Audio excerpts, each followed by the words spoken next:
What is going on, everyone? My name is Peter and we're back again for another daily video. Today I want to talk a bit more about fat loss, and I know we were speaking about this subject a few days ago, but there's still plenty more to be said, plenty more nuggets of wisdom to be gained. So June is just around the corner. We all want to get that beach bod, am I right? So hopefully today what we're going to talk about will make that a little bit easier, okay? I'm not one of these people who says fat loss is, effortless or a breeze. Not gonna lie, it will require a little bit of self-restraint, a bit of self-control, and a tad of perseverance, okay? If you do all those things, you will be rewarded in the long term.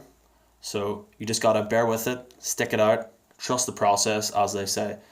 So today, the main topic of discussion is we're talking about volume versus calorie density, okay? And when you're on a diet, you want the volume of your foods to be high, but you want the calorie density to be low. You want that ratio, okay? Reason you want high volume foods is because high volume foods are going to fill your stomach. They're going to make you feel more satisfied. They're going to make you feel less hungry. And they're going to make dieting, being in a calorie deficit, a bit less of a struggle. They're going to increase your chances of dietary adherence, which is just sticking to your diet. And when you stick to your diet, when you're consistent with it, you have greater chance of fat loss in the long term, which is what we're aiming for. On the other hand, we want low calorie density. So when we're in a diet, we only have a certain amount of calories to eat every day. As we were talking about before, that may be 3,000, it may be 2,500, it may be 2,000, depending on a range of factors. So you can go back and watch that video. I'll link it down below if you want your questions answered on that. So when you have low calorie density foods, you are putting yourself in the greatest chance of having a successful fat loss diet phase.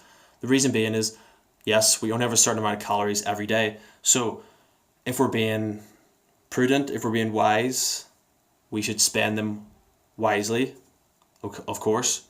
So imagine your bank account, you have a certain amount of money to spend every day and it's reset. So you want to spend that money wisely, okay?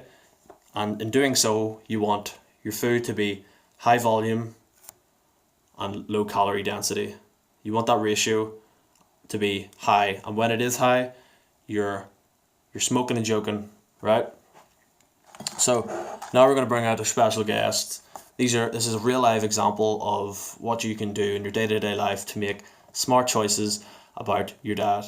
So our first guest is lettuce. Now, I know some of you just are thinking I'm crazy, but just be patient, okay? This is only half of lettuce, right? So imagine it was a bit bigger. And I've checked this stat, so before any of you guys come at me with some fact checkers, I've done my homework. So the average lettuce is 100 calories, right? This tiny little chocolate bar is 100 calories. Okay, so now we're gonna do a little comparison here. So which food do you think you should be eating on a diet when you only have a certain amount of calories to eat every day? Which food is going to make you feel more satisfied, less hungry, and less irritable? If you said lettuce, you would be correct. If you said little tiny chocolate bar, you would be wrong, unfortunately, but let me explain why.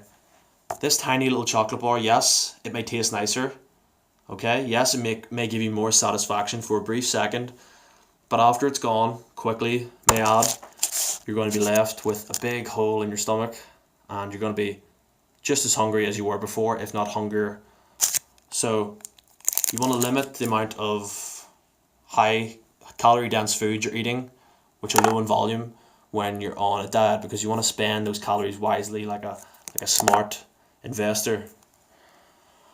The lettuce, on the other hand, it's high volume, it's going to fill up your stomach, but it's also low in calories. So you can eat a lot of lettuce without suffering any consequences at all. And I'm not trying to shill lettuce or anything. This is just one example I had in my fridge. So you could use this for tomatoes, peppers, mushrooms, cabbage, broccoli, etc., etc. Okay, all those non-starchy vegetables are low in calories but high in volume. They're going to fill your stomach up and they're going to make dieting that much easier. It's almost like free calories, except they do contain calories, just not a lot of them. So you should eat them, and you should eat them throughout the year, Mary, because they're good for you. Okay? Next, going back to the candy, okay? Chocolate, wherever you're from. You don't want to eat this when you're dieting, and you want to limit it as much as possible. Treat yourself and all that, but just be careful because it will cut into your daily allowance, and you want to be careful with that stuff. So guys, just a little talk today on high volume foods versus high calorie density foods. So you want to be careful when you're choosing your foods to put in your diet. You want to ensure that they're high in volume, they're low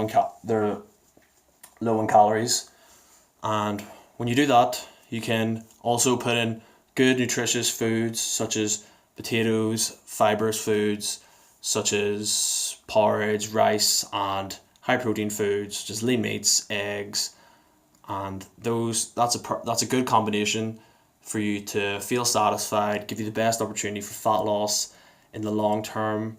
So just keep that in mind. High volume, low calorie density. When you do that, you're smoking and joking. Don't forget to like, comment, share, subscribe, all that good stuff. Peace.